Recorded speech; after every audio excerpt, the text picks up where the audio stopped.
Baik, perkenalkan nama saya Yohanes Manggisiningolan. Saya dari kelas TI 22D. Di sini saya akan mempresentasikan proses manufaktur plastik. Baik, yang pertama, sifat-sifat plastik yaitu ringan, rata-rata dengan berat jenis 1,1 sampai 1,6 miligram. Dalam logam yang bisa menang 1,75. Yang berikut tahan kelembapan, tahan korosi, kekuatan elektrik yang baik, transparan atau berwarna, daya redam getaran yang baik, lebih mudah dibentuk dibandingkan logam, kekuatan lebih rendah daripada logam, tidak tahan panas, dan stabilitas dimensi rendah. Bahan baku plastik yaitu ada berbagai produk pertanian, mineral, bahan organik yaitu ada batu bara, gas alam, minyak bumi, batu kapur, silika, dan belerang. Bahan tambahan itu ada zat pewarna, pelarut, pelumas atau filler, pastizer, dan pengisi. Bahan pengisi yaitu ada bubuk kayu, kapas, serbuk logam, serat grafit, serat gelas, dan lain-lain. Fungsi bahan pengisi yaitu untuk mengurangi harga, menurunkan pengerutan, meningkatkan dan daya nahan panas, meningkatkan quick impact, dan sifat mekanik lainnya. Jenis plastik itu ada dua. Yang pertama itu plastik thermosetting, yang kedua itu ada plastik termoplastik. Plastik thermosetting yaitu plastik yang dalam proses pembentukannya memerlukan panas atau untuk melunakkan bahan plastiknya dan dengan menambahkan unsur kimia tertentu akan menimbulkan perubahan kimiawi atau disebut polimerisasi. Sesudah itu, plastik mengeras dan tidak akan menjadi lunak walaupun dipanaskan kembali. Sebagai contoh itu ada fenolik, ada resin furan, ada silikon, resin amino, epoksida, dan lain-lain. Plastik termoplastik yaitu plastik yang akan menjadi lunak bila menerima pemanasan dan menjadi keras bila suhu turun kembali. Karena itu, termoplastik mudah dibentuk dan dapat didaur ulang beberapa kali dengan melakukan pemanasan setiap kali membentuknya. Sebagai contoh, itu ada resin akrilik, ada polietilen, ada nilon, dan resin vinyl. Perbedaan termoplastik dengan termosetting yaitu termoset yang pertama itu tidak dapat didaur ulang, sedangkan termoplastik dapat didaur ulang.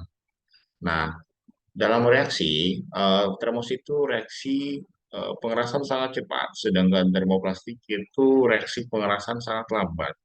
Yang berikut dipasarkannya, biasanya termoset dipasarkan dalam bentuk cairan yang telah terpolimerisasi, sedangkan termoplastik dipasarkan dalam bentuk butiran dan dicampur dalam keadaan padat. Nah, cara pemrosesan bahan pencampuran untuk memperoleh sifat-sifat tertentu, bahan plastik biasanya dicampur dengan bahan-bahan penambah atau aditif. Bahan campuran biasanya terdiri dari yang pertama itu ada resin, stabilizer, pewarna, pastizer, dan pengisi. Pra pembentukan, sebelum dimasukkan ke dalam mesin cetak, bahan yang telah dicampur biasanya dicetak dahulu dalam bentuk awal atau pra pembentukan atau preforming. Nah, bahan termoplastik. Pembentukan dilakukan dengan mencetak bahan mendekati bentuk rongga cetakan dengan berat jenis yang sama, atau berarti volumenya juga sama, sehingga dapat menghemat bahan baku dan mempercepat proses. Nah, dalam bahan termosetting, tahap pembentukan dilakukan dengan mencetak dingin bahan dalam bentuk pelet tanpa pengolahan pendahuluan. Di sini ada proses pencetakan dalam proses manufaktur yang pertama itu ada cetak tekan, yang dimana di sini terdapat ada punya cetakan, di sini ada pen, di sini ada bahan yang dimasukkan eh, dalam cetakan, di sini ada rongga.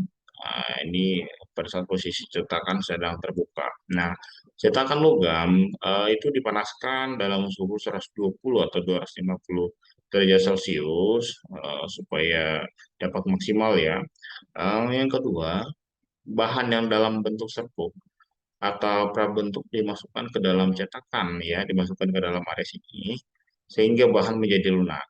Nah, lalu cetakan ditutup ya, cetakan ditutup dan punyer ditekan dengan kekuatan 0,7 sampai 55 MPa ya. Dan berikut ya bahan mengalir mengisi rongga cetakan ya. Setelah tekan, punyer tekan, maka bahan akan mengisi rongga cetakan. Lalu bahan mengeras dan produk pun jadi. Nah, ini adalah serangkaian di proses cetak tekan ya. Lalu di sini ada cetak transfer ya, bisa kita lihat di sini ada bahan cetak, di sini bahan penekannya, dan di sini ada saluran pemanas ya. Dan di sini ada rongga cetakan. Nah, sama seperti proses cetak tadi, nah bahan dalam bentuk serbuk atau prabentuk itu dimasukkan ke ruang proses pemanas yaitu rongga cetakan ya, dan ditekan. Nah, dan ditekan ya. Lalu bahan mengalami plastisasi akibat panas tadi ya, eh, akibat panas proses tekanan. Nah, setelah menjadi cair, setelah ditekan, kemudian diinjeksikan ke dalam rongga cetakan. Ya, setelah ditekan menjadi cair, kemudian diinjeksikan ke dalam rongga cetakan dan bahan pun mengalami pengerasan ya. Setelah mengalami pengerasan, produk pun jadi ya sesuai dengan cetakan yang telah kita lihat di cetak transfer ini ya. Baik. Nah, yang berikut di sini ada cetak injeksi bahan termoplastik ya. Di sini kita bisa lihat juga di sini ada pompa, di sini ada bahan plastik. Nah, ini bahan ya, bahan yang dipamkan yang diukur dengan teliti. Nah, di sini ada ruang pemanasnya. Dan di sini terdapat ada ruang penyebar ya. Lalu di sini ada sprue, ini ada benda cetak, dan ini ada cetakannya. Lalu di sini salah satunya ada saluran pendingin ya, ketika proses cetak ya. Oke. Nah, yang pertama itu bahan cetak dimasukkan ke ruang pengumpan. Nah, yang kedua itu dengan gaya gravitasi bahan masuk ke ruang pemanas setelah melalui alat pengukur. Nah, akibat pemanasan dengan suhu 120 sampai 260 derajat Celcius, bahan mengalami plastisasi dan kemudian diinjeksikan ke dalam cetakan tertutup dengan tekanan cukup besar sekitar 200 MPa. Nah, produk cetak mengeras di bawah pengaruh pendingin air, lalu penekanan ditarik dan produk dikeluarkan. Nah, di sini terdapat tekanan waktu cetak injeksi ya. Yang di bagian A bisa kita lihat itu ada cavity filling period ya, B ada pressurize ya, terus C ada post pressure, D itu di sini ada unloading ya, moving forward, prolonged reverse. Terus itu ada E cooling till sealing ya, cooling till sealing. Terus yang berikut F itu ada cooling till the mold is open, terus yang berikut residual freezer. Nah, di sini itu ada diagram tekan waktu cetak injeksi. Oke, baik. Masuk ke cetak injeksi bahan termosetting ya. Di sini bisa kita lihat pompa seperti proses cetak sebelumnya.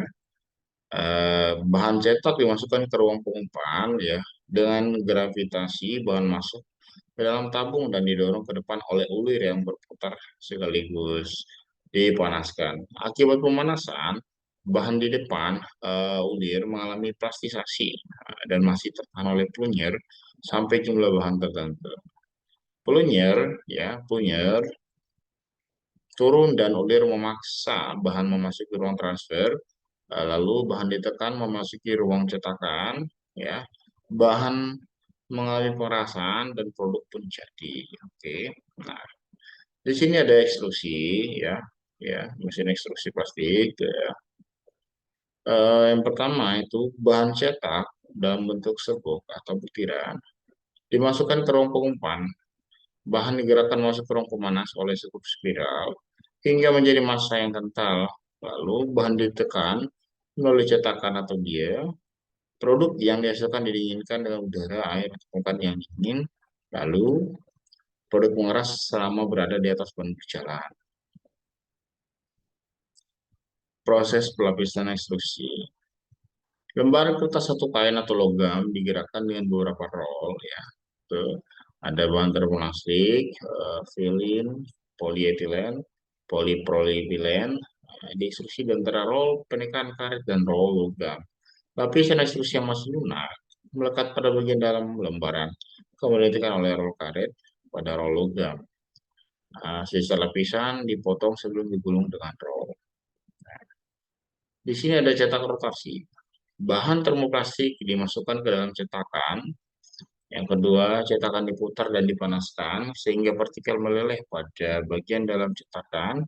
Yang ketiga, akibat gaya sentrifugal, partikel cair melekat pada dinding cetakan yang dimana membentuk lapisan sehingga cetakan dibuka dan produk dikeluarkan.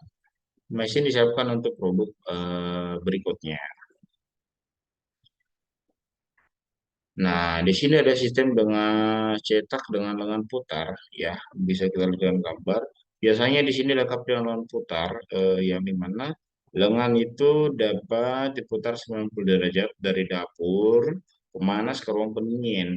Nah, kadang-kadang ditambahkan ruang pendingin kedua sehingga waktu siklus dikurangi. Ya. Nah, yang berikut ada cetak tiup. Nah, bahan plastik atau parison dimasukkan melalui hopper, ya, dimasukkan melalui hopper, kemudian diekstrusi secara cepat hingga keluar dari ruang mesin. Akibat maaf, pada waktu cetakan ditutup, parison terpotong dan akibat tekanan udara, bahan tertekan ke permukaan cetakan. Setelah produk cukup dingin, cetakan dibuka dan produk dikeluarkan.